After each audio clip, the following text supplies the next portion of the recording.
Let's take a few minutes and look at who's eligible to become an RHC. The requirements for an RHC are pretty stringent and set for us to follow those regulations. The location is very important. It needs to be in a non-urban area, which means it has less than 50,000 in population. It needs to have a HIPSPA or an MUA designation. That defines as a healthcare professional shortage area or a medically underserved area. And those things can be obtained by looking at your data score out on the census to see what your score and regulation is. It can offer many services. It does need to offer primary care, and that primary care needs to be at least 51% of the time.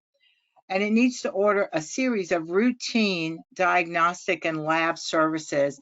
There are 6 required tests that you must run in the lab service and the RHC itself, but then also you must have a contract with a hospital or another provider to offer services that you cannot do in your clinic.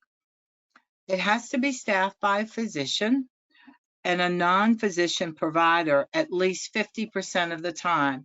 That can be a nurse practitioner, it can be a PA, but we need to have them there at least 50% of the operating hours so that they're available to take care of those patients.